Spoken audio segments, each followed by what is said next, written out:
함께 하나님의 말씀 보겠습니다. 베드로후서 3장 8절에서 14절의 말씀 함께 보겠습니다. 신약 성경 베드로후서 3장 8절에서 14절입니다. 우리 함께 읽도록 하겠습니다. 사랑하는 자들아, 주께는 하루가 천년 같고 천년이 하루 같다는 이 한 가지를 잊지 말라. 주의 약속은 어떤 이들이 더디다고 생각하는 것 같이 더딘 것이 아니라 오직 주께서는 너희를 대하여 오래 참으사 아무도 멸망하지 아니하고 다 회개하기에 이르기를 원하시느니라. 그러나 주의 날이 도둑같이 오리니 그날에는 하늘이 큰 소리로 떠나가고 물질이 뜨거운 불에 풀어지고 땅과 그 중에 있는 모든 일이 드러나리로다. 이 모든 것이 이렇게 풀어지리니 너희가 어떠한 사람이 되어야 마땅하냐? 거룩한 행실과 경건함으로 하나님의 날이 임하기를 바라보고 간절히 사모하라.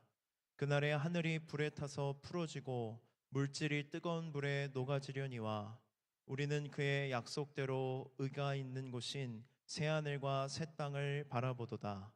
그러므로 사랑하는 자들아, 너희가 이것을 바라보나니 주 앞에서 점도 없고 흠도 없이 평강 가운데서 나타나기를 힘쓰라. 아멘. 여러분은 모르실 수도 있는데요. 대림절을 맞아서 제가 기다림이라는 시리즈로 설교를 하고 있습니다. 눈치 못 채셨죠? 처음 설교가 기다림이었고요. 그 다음 설교가 기다림의 장소였고, 오늘이 기다림 시리즈 마지막인 기다림의 끝입니다. 대림절은 끝났지만요, 우리의 기다림에 대해서 12월 한 달 동안 같이 묵상하고 주님의 재림을 기다리는 저와 여러분이 되기를 소망합니다. 우리 기다림의 끝은 당연히 예수님의 재림인 줄로 믿습니다.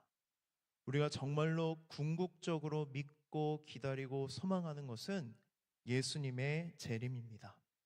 그런데 여러분, 신약 성경에 예수님의 재림에 대한 기록이 318회나 기록되어 있습니다. 어느 정도 기록되어 있는 거냐면요, 신약 성경이 25절마다 한 절씩 예수님의 재림이 기록되어 있다는 거예요. 그러면 상당히 많은 내용을 신약 성경에서 뭘 강조하고 있는 거예요? 예수님의 재림에 대해서 강조하고 있습니다. 그런데 이 재림에 대해서, 종말에 대해서 경고하고 가르쳐야 할 교회가 이상할 정도로 침묵하고 있습니다. 여러분, 이제까지 한 해 동안 들어왔던 말씀을 한번 떠올려 보세요. 예수님의 재림, 종말에 관한 말씀을 여러분 몇 번이나 들으셨나요? 저도 설교를 준비하면서 한 해 동안 설교할 기회가 있었는데요. 여러 번 있었는데 재림과 종말에 대해서 정말 많이 설교를 안 했더라고요. 우리는 이 점에 있어서 심각하게 생각하고 반성해야 합니다. 이단들은 끊임없이 종말에 대해서 이야기하며 사람들을 미혹하는데, 종말에 대해서 바른 가르침을 주어야 할 교회가 침묵하고 있습니다. 어쩌면 교회가 기다림을 잃어버린 것은 아닌지 생각해 봅니다. 기다림을 잃어버린 기독교는요, 현재를 누리는 종교로 전락되어 버립니다. 교회 역사를 보면 기다림을 잃어버렸을 때 교회가 어떻게 되냐면 타락하기 시작합니다. 초대교회 성도들은 예수님을 믿는 것 때문에, 그 믿음 하나 때문에 극심한 환난과 핍박을 받아왔습니다. 심지어 그들은 순교하기도 했습니다. 그럼에도 불구하고 그들이 고난과 죽음을 두려워하지 않았던 것은 예수님의 재림을 소망했기 때문입니다.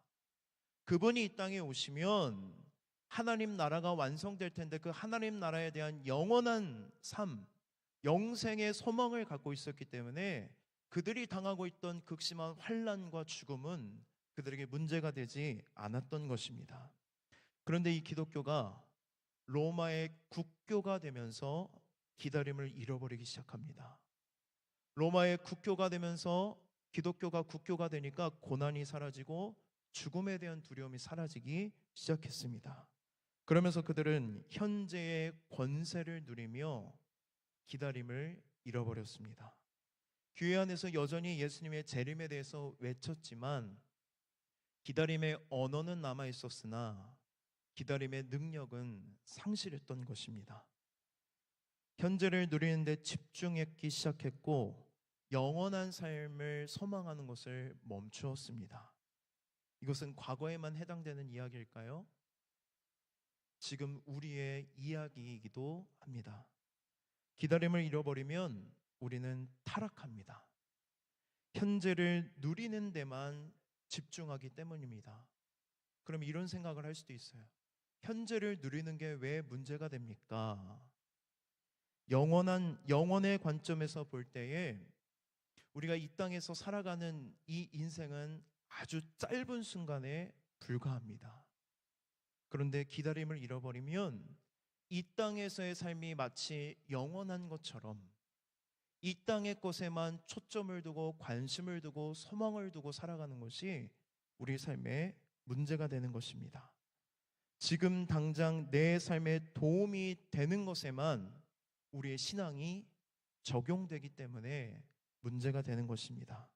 대학교 진학을 위해, 취업을 위해, 결혼을 위해, 진급을 위해 지금 당장 내 삶의 문제를 해결해 줄 하나님만을 찾게 되는 것이 문제가 되는 것입니다. 여러분의 삶을 한번 돌아보십시오. 저도 마찬가지고요. 문제가 생겼을 때 하나님을 찾습니다. 그러나 그 문제가 해결이 되고 문제가 끝이 나면 더 이상 하나님을 찾지 않는 모습을 제 안에서 여러 번 반복하고 마주하게 됩니다. 이것이 지금 우리의 신앙의 현 주소가 아닐까요? 기다림을 잃어버린 우리의 모습이 아닐까요? 여러분 한번 묻겠습니다. 예수님의 재림을 믿으십니까? 여러분 예수님의 재림을 정말로 기대하고 그날이 얼른 오기를 고대하며 살아가고 계십니까? 세상 즐거움에 빠지면 빠질수록 우리는 예수님의 재림을 덜 갈망하게 됩니다. 예수님의 재림을 갈망하는 정도가 바로 내 신앙의 척도라고 말할 수 있습니다. 여러분 이러한 관점에서 오늘 말씀을 들을 때에 여러분에게 솔직하게 물어보고 여러분의 신앙을 점검해 봤으면 좋겠습니다. 나는 과연 예수님의 재림을 믿고 있는가? 예수님의 재림을 정말로 소망하고 그날이 오기만을 간절히 고대하고 기다리고 있는가? 기다림을 잃어버린 것은 아닐까? 오늘 본문 말씀인 베드로후서는요, 목회자인 베드로가 교회에 침투한 거짓 교사들 때문에 그들의 가르침에 미혹되어서 믿음의 길을 떠나가려고 하는 초대교회 성도들을 위해서 쓴 편지글입니다. 당시 거짓 교사들은 무엇을 얘기했냐면 예수님의 재림은 거짓이라고 이야기하며 도덕 폐기론을 주장했습니다.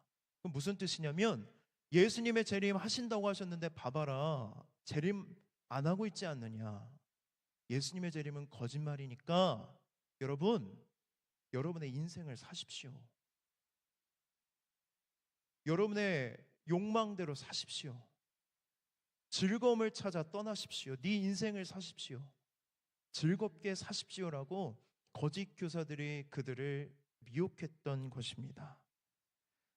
베드로후서 3장 4절의 말씀을 보면 거짓 교사들은 교회 안에서 주께서 강림하신다는 약속이 어디 있느냐라고 말하며 당신들의 인생을 살 것을 유혹했던 것입니다. 초대교회 성도들은 무엇을 믿고 있었냐면 예수님이 재림하실 것을, 곧 재림하실 것을 굳건하게 믿고 있었습니다. 어떤 사람들은 자신의 재산을 팔아 교회에 헌금하기도 했고요. 어떤 사람들은 그 재림을 바라보면서 세속적인 일을 멈추고 거룩한 일을 추구하며 살았습니다. 심지어 어떤 이들은 그 믿음을 지키는 데에 순교하기도 했습니다. 그런데 오신다고 했던 그분이 오시지 않자 그들은 거짓 교사들의 미혹에 넘어가기 시작했습니다. 베드로는 그런 교인들의 소식을 잘 알고 있었고 그래서 그들에게 왜 예수님의 재림이 지연되고 있는지 해명할 필요가 있다고 느껴서 펜을 들고 편지를 쓰기 시작한 게 바로 베드로 후서입니다.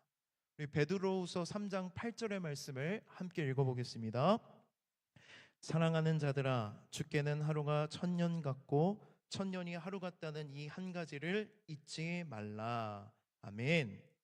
베드로는 예수님의 재림에 대해서 의심하고 있는 이들에게 무엇을 이야기하냐면, 우리 주님께는 하루가 천년 같고 천년이 하루 같다고 이야기합니다. 이 말은 베드로의 말이 아니라 시편 90편에 모세의 기도가 기록되어 있는데요, 그 모세의 기도문 중에 하나를 인용하고 있는 것입니다. 시편 90편은 모세의 기도인데, 모세는 그 시편 90편에서 뭘 고백하고 있냐면, 우리 인생의 유한함을 인정하고 고백한 뒤에 하나님의 무한하심을 찬양하고 있는 시편이 바로 시편 90편입니다. 무한하신 하나님 앞에 우리의 유한함을 깨닫는 것이, 여러분, 지혜이고 겸손입니다. 저와 여러분은 유한합니다. 믿음으로 고백하십니까? 우리는 우리가 가진 것으로는 결코 살아갈 수 없는 존재입니다. 그래서 반드시 우리에게 무슨 도움이 필요하냐면, 무한하신 하나님의 은혜가 필요하다고 고백하고 있는 것이 바로 시편 90편의 말씀입니다. 베드로가 예수님의 재림을 의심하고 있는 이들에게 이 시편 90편의 말씀을 인용하고 있는 이유가 있습니다. 하나님의 시간과 우리의 시간은 다르다는 것입니다. 하나님의 시간과 우리의 시간은 다릅니다. 하나님은 시간을 창조하신 분입니다. 어둠 가운데 가득할 때에 하나님께서 빛이 있으라 말씀하시니 빛이 생기고, 그 빛을 뭐라고 부르셨냐면 낮이라 부르시고, 어둠을 밤이라 부르셔서 하루를 24시간으로 제정하신 분이 바로 하나님이십니다. 우리는 이 하루 24시간이라는 물리적인 시간 속에서 살아갑니다. 물론 하나님도 그 물리적인 시간 속에서 역사하시고 일하십니다. 그러나 시간을 창조하시고 시간의 주인이신 하나님은 시간을 초월하신 분이십니다. 그렇기에 베드로는 무엇을 우리에게 이야기하고 있냐면, 주께는 하루가 천년 같고 천년이 하루 같다고 말씀하는 것입니다. 우리가 가지고 있는 시간 개념으로 예수님의 재림을 바라보면 예수님의 재림은 더디게 느껴질 수밖에 없습니다. 하나님이 하시는 일이 느린 것처럼 보입니다. 이스라엘 백성의 출애굽을 할 때에요, 여러분 성경을 읽어보면 상당히 신속하게 이루어집니다. 얼마나 신속하게 이루어지냐면, 그들이 무교병이라고 하죠. 아직 발효가 되지 않는 떡을 갖고 나와서 그 뻑뻑한 떡을 먹었던 걸 기념해서 무교절이라고 하는데, 그 정도로 출애굽의 역사는 신속하게 진행되었습니다. 그런데 여러분, 하나님의 역사는 더디지만 결코 늦지 않고 정확한 때에 일어난다는 것을 알 수 있습니다. 그 출애굽을 위해서 하나님은 그날을 위해 모세를 80년 동안 훈련시키십니다. 우리 하나님은요, 결코 서두르시지도 않고 늦는 법도 없습니다. 항상 때에 맞게 움직이는데요, 누구의 때입니까? 하나님의 때, 하나님의 타이밍대로 역사하시고 일하십니다. 그런데 우리는 조급증에 빠져서 그 시간이 더디게 느껴지고 지연되는 것처럼 느껴집니다. 또 우리는 어떤 경향이 있냐면, 일의 효율성을 따지는 걸 참 좋아합니다. 효율적인가 비효율적인가. 그런데 여러분, 하나님의 일은요, 비효율적으로 보일 수밖에 없습니다. 왜 그런지 아십니까? 내 생각과 내 계획, 내 시간대로 이루어지지 않으면 우리는 하나님의 시간을 기다리지 못하고 더디게 느끼기 때문입니다. 우리는 하나님의 시간 속에서 살아갑니다. 믿으십니까? 그 시간에 우리의 마음과 몸을 조율하는 것이 지혜입니다. 하나님의 시간은 우리에게 착실하게 다가오고 있습니다. 우리는 그 하나님의 시간을 기다려야 합니다. 그런데 우리는 2000년 전 초대교회 성도들과 같이 하나님의 시간이 내 시간과 맞지 않으면 더디다고 이야기합니다. 그리고 실망합니다. 하나님께 기도하면서 여러분 간절히 바라고 기다렸던 것들이 올 한 해 있었을 것입니다. 여러분의 때에 여러분의 방법대로 이루어진 것이 있겠지만 내 뜻과 내 방법, 내 계획대로 이루어지지 않은 것이 훨씬 더 많을 것입니다. 그러나 여러분, 우리는 항상 어디에 있음을 믿음으로 고백해야 되냐면 하나님의 시간 속에 있다는 것을 믿음으로 고백해야 합니다. 내 시간과 내 계획, 내 생각과 다를 때 우리는 좌절하고 하나님을 원망하고 또 하나님을 불평하고 하나님께 실망합니다. 제가 한 해 동안 얼마나 하나님 앞에 실망했는지 한번 돌아봤어요. 수도 없이 하나님께 실망을 했더라고요. 하나님 왜 안 도와주세요? 이때는 이렇게 해주셨어야죠. 근데 그런 기도를 하고 그런 중심을 돌아보다가 뭘 느끼기 시작했냐면 제가 하나님을 몰라도 너무 모른다는 거예요. 하나님을 잘 알았으면, 하나님의 뜻이, 하나님의 계획이 무엇인지 알았다면, 하나님의 말씀을 알았더라면 우리는 실망하지 않았을 텐데, 하나님을 몰라도 너무 모를 때에 우리는 하나님 앞에 실망합니다. 그래서 우리는 내 생각과 내 뜻과 내 계획, 내 기대 안에서 하나님을 제한합니다. 하나님은 이러셔야만 해. 하나님은 이때 나를 이렇게 도와주셨어야만 해. 하나님은 이런 분이셔야만 해. 설교 서두에서 기다림을 잃어버린 기독교는 타락한다고 이야기했습니다. 기다림이 없는 기독교는 현실만 추구하는, 이 땅의 것만 추구하는 현실 종교로 전락됩니다. 그래서 우리는 하나님의 시간을 바라보지 못하면 하나님을 지금 당장 내 삶에 필요한 것을 채워주는 정도로만 믿고 신앙하게 되는 것입니다.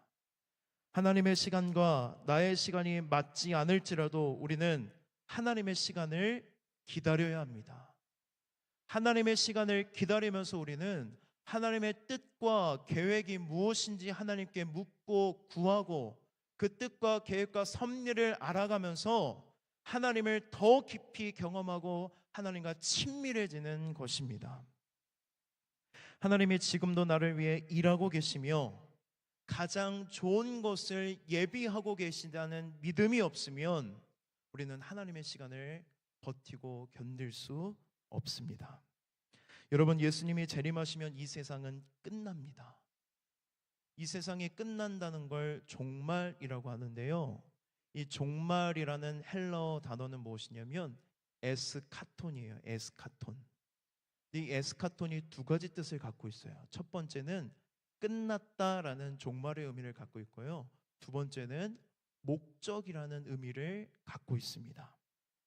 그러니까 종말은 죄와 사망이 지배하는 이 땅이 끝나는 동시에 역사의 궁극적인 목적인 하나님 나라가 마침내 완성되는 것이 바로 종말 에스카톤이라고 말할 수 있습니다. 하나님 나라는 왕이신 하나님이 통치하시고 다스리시는 나라입니다. 하나님 나라의 백성인 우리는 이 땅에서도 하나님이 우리의 왕되심을 고백하고 하나님의 다스리심과 통치 안에서 살아가야 합니다. 그래서 여러분, 기다림이 중요합니다. 우리 인생의 수많은 기다림 속에서 우리는 무엇을 훈련받고 연습해야 되냐면 하나님의 시간을 기다리며 하나님의 통치와 다스리심을 받는 기간이 바로 하나님의 시간을 기다리는 순간입니다. 우리는 많은 것들을 기다립니다. 정말로 기대했던 합격 소식을 기다리기도 하고 가슴 떨리는 연애를 기다리기도 하고 도대체 내 남편은, 도대체 내 아내는 어디 있는지 결혼을 기다리고, 또 결혼한 분들은 임신을 기다리기도 하고, 이제 취업한 분들은 진급을 기다리기도 합니다. 우리는 이 기다림 속에서 하나님의 시간을 기다리는 훈련을 받아야 합니다. 하나님의 시간을 기다리는 훈련은 하나님 나라 백성이 되는 과정입니다. 하나님 나라 백성은 왕이신 하나님께 통치와 다스림을 받는 백성이기 때문에 우리는 그 크고 작은 기다림 속에서 하나님을 바라보며 하나님의 다스리심을 받는 순간순간들이 모여 우리는 하나님 나라 백성으로 세워져 가고 예수님의 재림을 소망하는 그리스도인으로 살아갈 수 있습니다.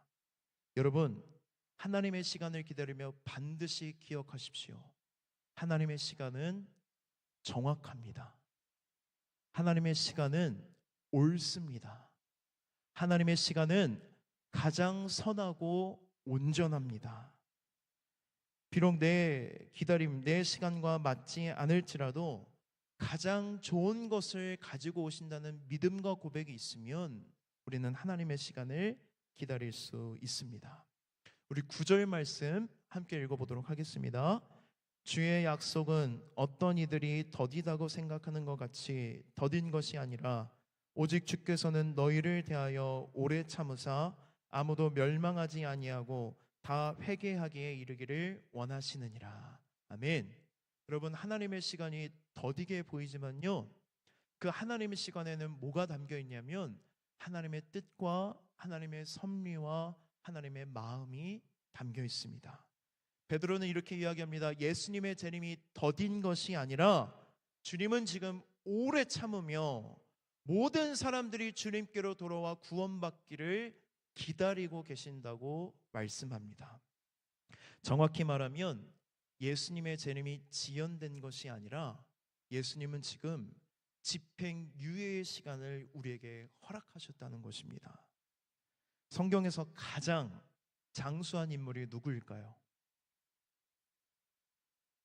가장 오래 산 사람.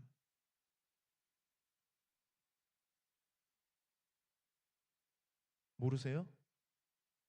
무드셀라라는 사람이에요. 무드셀라. 근데 이 사람이 몇 년을 사냐면요, 969살을 살아요. 969살.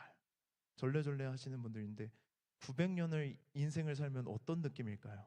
근데 이렇게 장수할 수밖에 없는 이유가 이름의 뜻에 담겨 있습니다. 무드셀라의 이름의 뜻이 뭐냐면 그가 죽으면 심판이 온다라는 뜻이에요.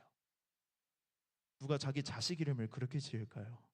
그가 죽으면 뭐가 온다? 심판이 온다. 근데 재밌는 게요, 무드셀라 나이 369살일 때 누가 태어나냐면 노아가 태어나요.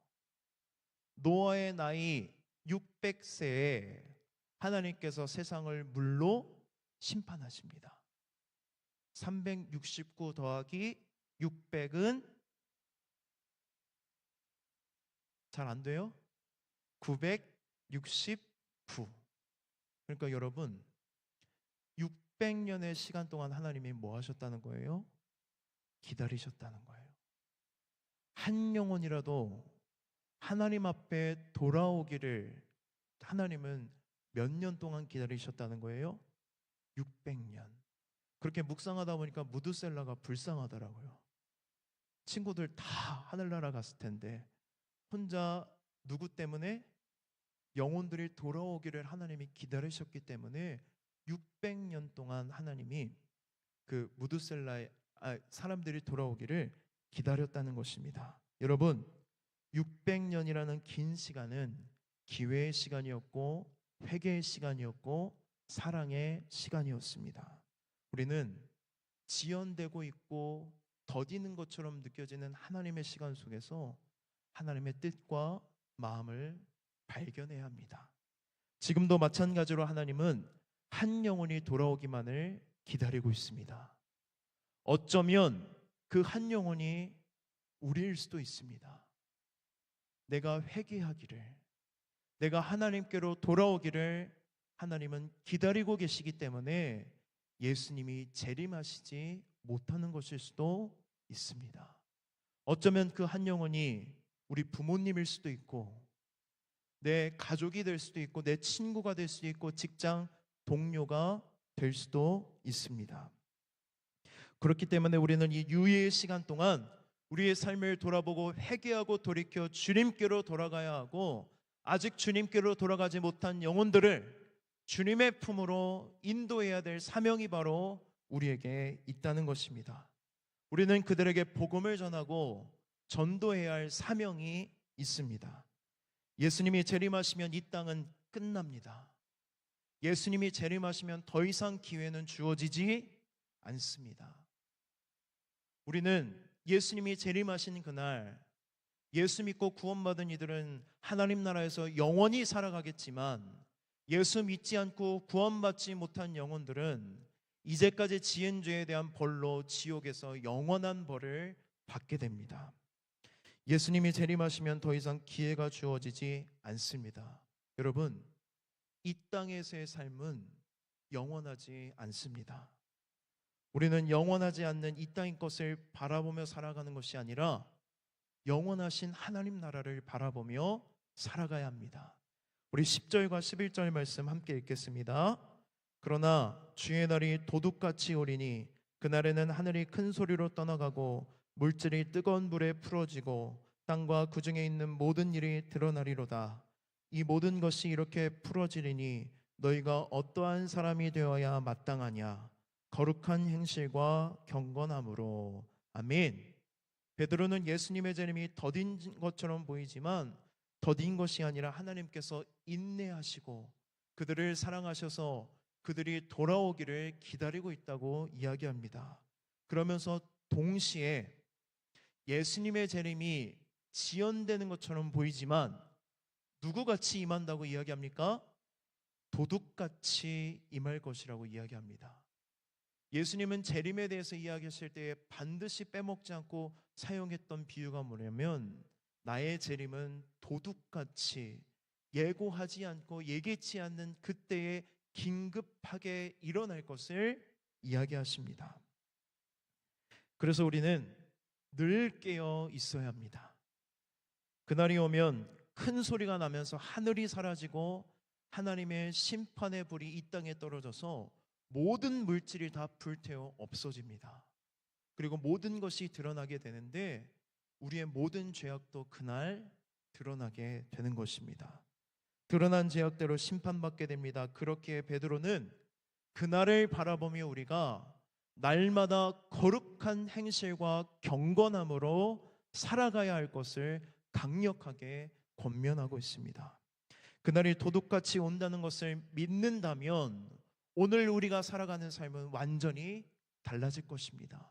여러분, 오늘 밤에 예수님이 재림하신다면 여러분 어떻게 사실 것 같습니까? 우리는 이 긴박한 종말론을 가지고 날마다 경건하게 거룩하게 살아가야 합니다. 우리 12절과 13절 말씀 읽어보겠습니다. 하나님의 날이 임하기를 바라보고 간절히 사모하라. 그날에 하늘이 불에 타서 풀어지고 물질이 뜨거운 불에 녹아지려니와 우리는 그의 약속대로 의가 있는 곳인 새 하늘과 새 땅을 바라보도다. 아멘. 12절과 13절에서 반복해서 나오는 단어가 있습니다.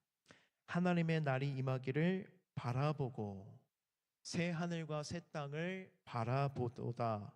너희가 이것을 바라보나니. 바라보다가 반복되고 있는데요, 이 바라보다의 헬라어 원어는 프로스토카오인데 정확한 의미는 기다리다, 기대하다, 고대하다라는 뜻입니다. 하나님의 날에 모든 것이 하나님의 불로 풀어 없어지고 모든 죄가 드러나는 날이지만 우리는 하나님 나라를 바라보며 살아가고 있기 때문에 그 심판의 불이 우리에게는 심판과 진노로 여겨지는 것이 아니라 하나님 나라가 마침내 완성되는 기쁨의 소식이고 소망이 되는 날이고 기대가 되는 날인 줄로 믿습니다. 우리가 그날을 바라볼 때 우리는 이 땅에서 하나님 나라 백성답게 거룩하게 경건하게 살아갈 수 있습니다. 또한 베드로는 우리는 그날을 간절히 사모해야 한다고 이야기하는데요. 사모하다의 헬라어 원어가 스푸도인데 무슨 뜻이냐면 앞당기다, 서두르다라는 뜻이에요. 앞당기다, 서두르다. 그러니까 하나님의 날을 사모한다는 것은 그날이 하루라도 더 빨리 올 수 있도록 서두르고 앞당기는 것이 예수님의 재림을 기다리는 삶의 태도라는 것입니다. 이 번역을 아주 잘 번역한 게 공동 번역인데요. 공동 번역 성경을 보면 이렇게 번역했습니다. 하나님의 심판 날을 기다릴 뿐만 아니라 그날이 속히 오도록 힘써야 할 것입니다. 표준 세번역은 이렇게 번역합니다. 하나님의 날이 오기를 기다리고 그날을 앞당기도록 재촉해야 하지 않겠습니까? 기다림과 서두름이라는 개념은 함께 공존하기 어려운 개념처럼 보여요. 기다리다, 서두르다. 그런데 여러분, 시리즈 설교 내내 이야기했어요. 기다림은 수동적이지 않고 어떻다? 능동적이다. 예수님의 재림을 기다리는 것은 단순히 시간이 지나가기만을 기다리는 것이 아니라 능동적으로 그날이 오기를 간절히 사모하는 마음으로 하나님의 시간을 채워가는 시간입니다. 성경은 시간이 지나갔다고 표현하지 않고 뭐라고 표현하냐면 때가 찼다라고 표현합니다. 성경에서 말하는 시간은 그저 지나가는 시간이 아니라 하나님이 목표하신 대로 하나님의 시간이 채워지는 것입니다. 그리스도인들은 수동적으로 시간을 때우는 것이 아니라 능동적으로 이 땅에서 저 하나님 나라를 바라보며 하나님 나라를 매일매일 우리의 삶 가운데서 이루며 살아가는 것이 바로 예수님의 재림을 앞당기는 삶입니다. 하나님 나라는 13절의 말씀처럼 하나님의 정의가 있는 곳입니다. 여러분, 하나님의 정의가 무엇입니까? 하나님의 정의는 강한 자가 약한 자를 섬기는 게 하나님 나라의 정의입니다. 강자들이 자기의 이익을 극대화하기 위해 약자들을 희생시키는 세상이 아닙니다. 사회적 약자들도 안심하며 살아갈 수 있는 나라가 바로 하나님 나라입니다. 그래서 이사야서 말씀을 보면 하나님 나라를 이렇게 표현하고 있습니다. 우리 말씀 함께 읽겠습니다. 시작. 이리와 어린 양이 함께 먹을 것이며 사자가 소처럼 짚을 먹을 것이며 뱀은 흙을 양식으로 삼을 것이니 나의 성산에는 해함도 없겠고 상함도 없으리라. 여호와께서 말씀하시니라. 아멘. 서로가 해치거나 상하게 되는 일이 새하늘과 새 땅에는 없습니다. 새하늘과 새 땅을 바라보고 간절히 사모한다면 여러분, 이 땅에서 만나는 모든 존재를 아끼고 존중할 것입니다. 우리가 만나는 모든 사람을 아끼고 존중할 때에 세상은 새로워집니다. 이 땅 가운데에 하나님 나라가 이루어지는 것입니다. 여러분 잘 들으십시오. 새 하늘과 새 땅은 완성품의 형태로 우리에게 임하는 것이 아니라 이 거칠고 험한 세상에서 하나님의 뜻을 알고 하나님의 마음에 사로잡힌 이들이 함께 이루어가야 할 꿈입니다. 하나님 나라는 완성품으로 임하지 않습니다. 주의 재림을 바라보고 그날을 사모하는 우리들을 통해 이 땅 가운데서 하나님의 시간을 이루어갈 때에 하나님 나라가 주님 재림하시는 그날 마침내 완성되는 것입니다. 정말로 여러분 이것을 믿는다면 우리의 삶은 달라질 수밖에 없습니다. 하나님 나라에 전쟁이 없다는 것을 믿는다면 이 땅 가운데 임하는 전쟁이 멈춰지기를 위해서 우리는 기도하고 노력하고 실천해야 합니다. 하나님 나라에 슬픔과 고통이 없다고 정말로 믿는다면 우리는 지금 여기 내 삶에서 슬픔과 고통 가운데 있는 이들이 슬프지 않도록 고통하지 않도록 그들에게 나아가 하나님 나라를 보여주는 삶을 살아야 합니다.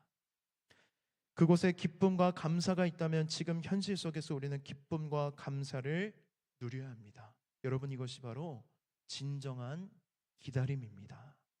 우리 마지막으로 14절의 말씀을 함께 읽겠습니다. 그러므로 사랑하는 자들아 너희가 이것을 바라보나니 주 앞에서 점도 없고 흠도 없이 평강 가운데서 나타나기를 힘쓰라. 아멘.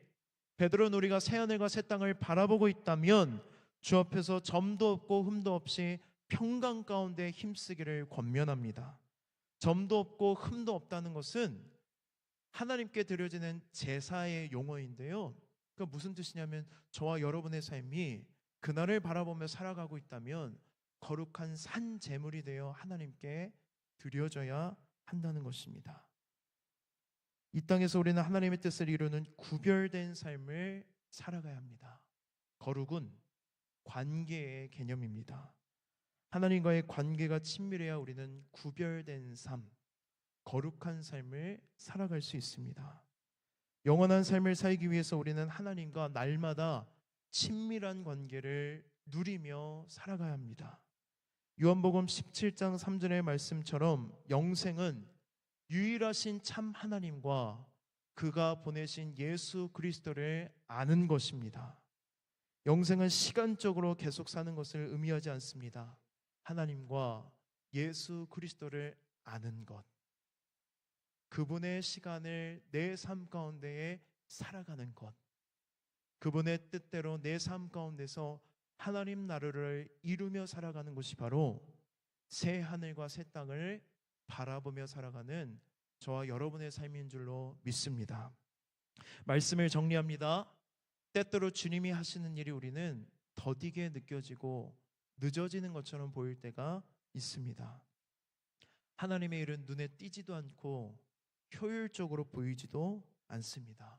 그러나 여러분, 하나님은 일하고 계십니다. 하나님이 하시는 일을 막을 존재는 아무도 없습니다.